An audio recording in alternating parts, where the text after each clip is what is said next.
What's up, beautiful people? Today we're going to be checking out a very interesting one, or at least I think it's going to be interesting. This is a discussion or a topic a lot of us have already shared our opinion and we've shared our minds on, but it seems like it's going on in the right direction.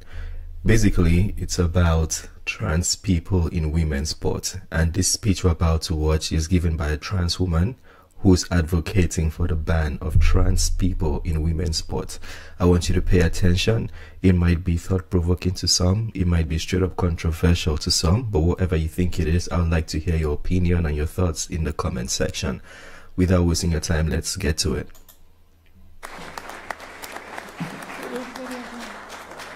No problem. Thank you very much, Bruce. By the way, a good name.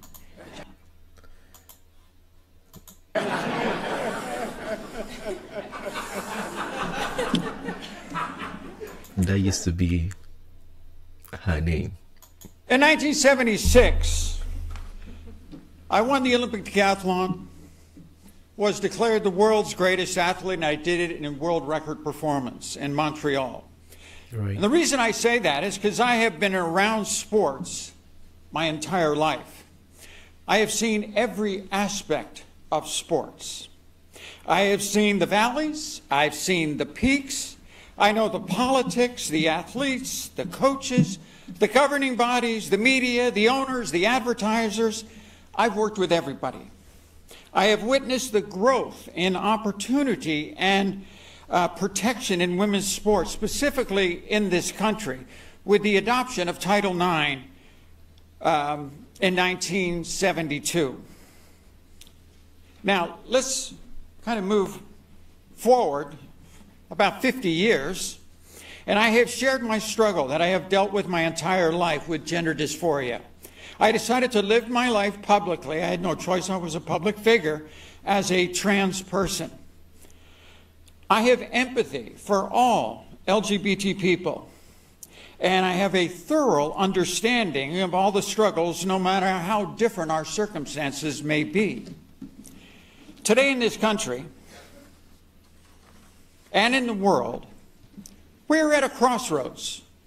Athletic governing bodies, judicial systems, executive actions, legislative bodies are all grappling with how to handle the topic of trans athletes. It's on a massive scale.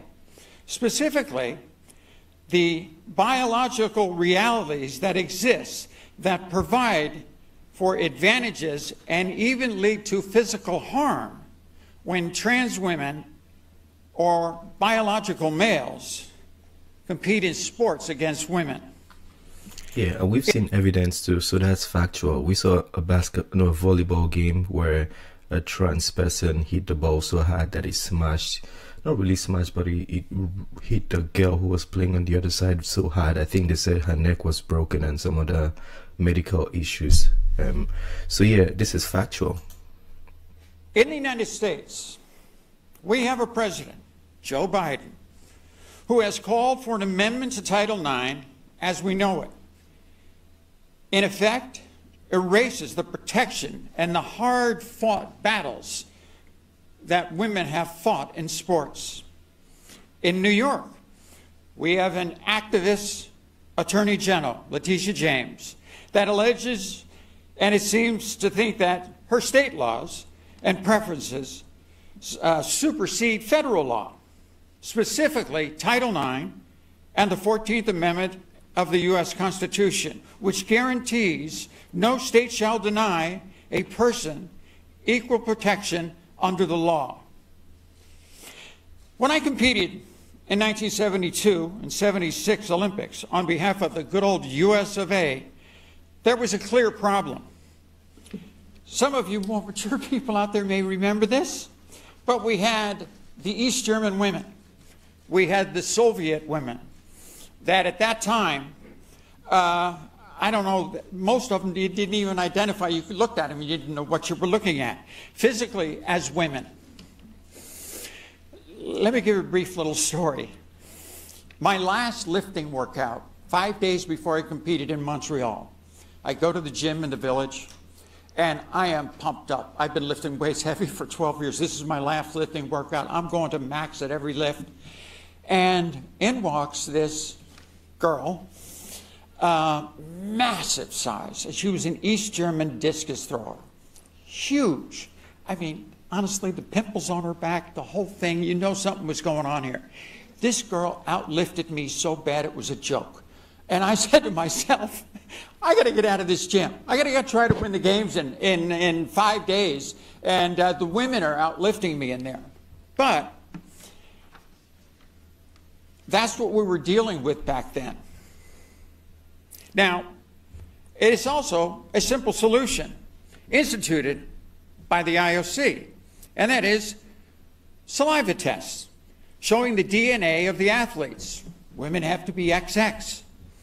And it is done in a manner to protect the integrity of the competition. Today, the problem is even more clear.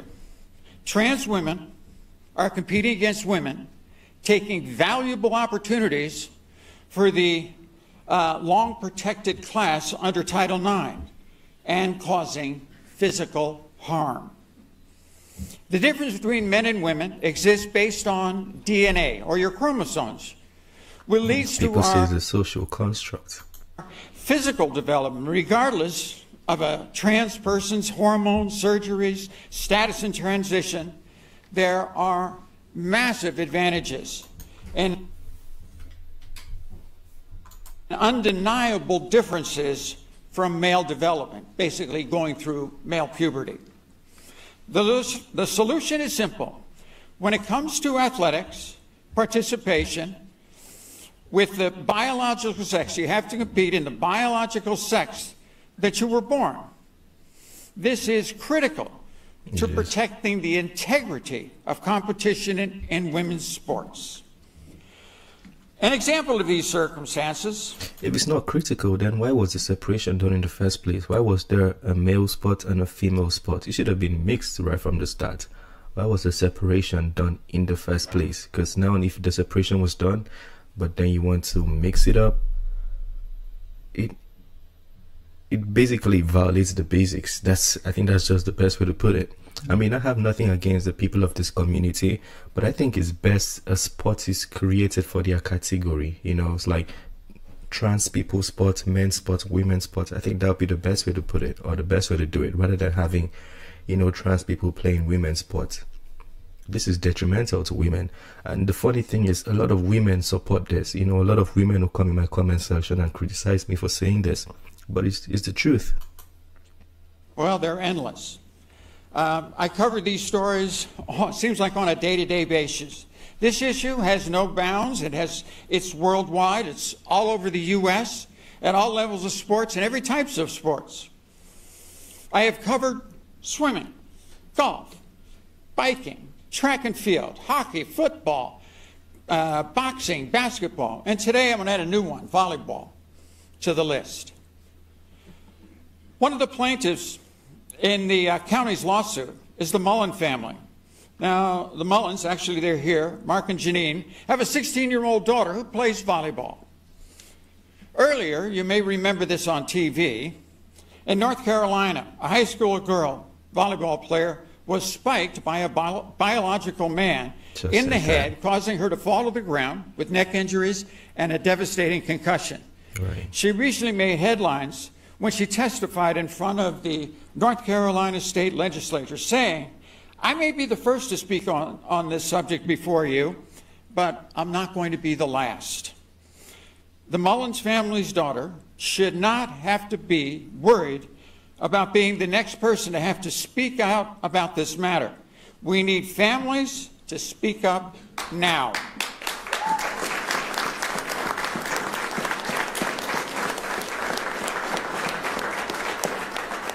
Before something happens like what happened in North Carolina.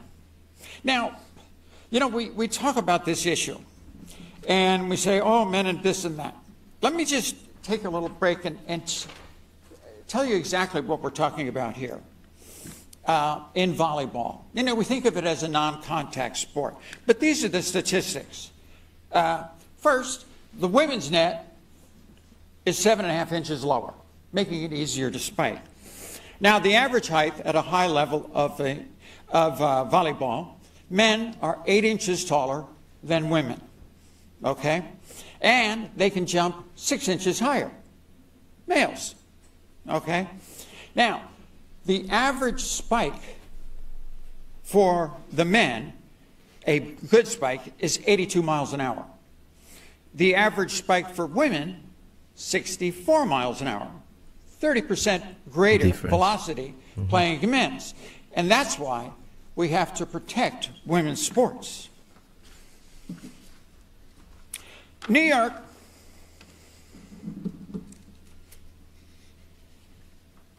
State wants to prioritize. What is going on in New York? Like, there's so many things. Every time I turn on the news, Letitia James, the border issue, AOC, like, what is going on in New York? Like, too many things every single day. Literally, I have to, like, tune my mind off New York. What is going on in New York? The Donald Trump case too is one other one always coming on. New York, New York, New York every single time. Is the place, like, are they really trying to ruin the place, or what is happening there? I don't know, but somebody can tell me. Illusions like social affirmation and those trans people that who want to compete with the women, despite their biological characteristics and advantages.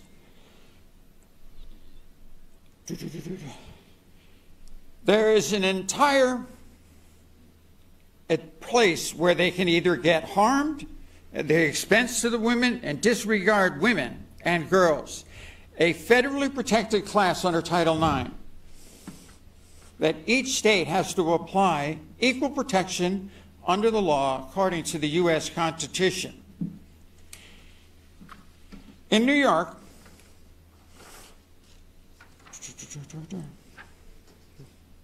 right now in New York, it is unrecognizable. I grew up here. It's living hellscape with the migrant crisis, rampant violent crime. I mean, I was in California and I hear about somebody got shot in the head on the subway system. And then as I'm leaving, I find out another one did. The National Guard is being deployed to the subways. Higher taxes, higher problems than that. Record amount of people and businesses leaving the state. Meanwhile, the female-led Attorney General's office has prioritized one thing: her political future. Is that Letitia James? New York, while the New Yorkers are out there dealing with all the new harsh realities of living in New York City, the Attorney General goes from protecting a former, or prosecuting a former president in the local court, and now has inserted herself into another hot topic that will get her more press coverage, more camera time, while pandering to her supporters under the guidance of inclusion and equity, and using nothing but emotional appeals. Do not be fooled. This is an elected politician perpetrating a political stunt against Nassau County. Title IX, the 14th Amendment of the Constitution, this AG has it there. She thinks that her state and her office is above U.S. law. Don't let this AG fool you and use the LGBT people for political gain. New Yorkers... You know, I said this in one of my videos too. Like, I'm glad she's saying it on the stage. I don't know how many people watch this, but I think it's going to be a big stage. But I'm glad that she's saying this. Because previously it used to be black people. Anything they talk about racism or cultural, is it appropriation? They always use black people. It's like, what if the people in Black America, how do they feel racist? And now that is not really helping or working anymore. So they use the people of the LGBTQ community to push political agenda. they now use them. So these people have to be very careful. Members of this community should be very careful that you're not pushing somebody's agenda, somebody who doesn't care about you. You're not pushing their agenda for them. You have to be very careful.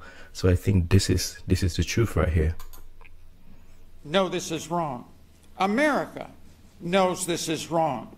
You know, I was born in Mount Kisco, New York, and I have represented our nation proudly as an Olympic champion and the world's greatest athlete. I flew here this morning to stand with Nassau County in their fight for the protection of women and girls in sports. Let's lead the way for all sports.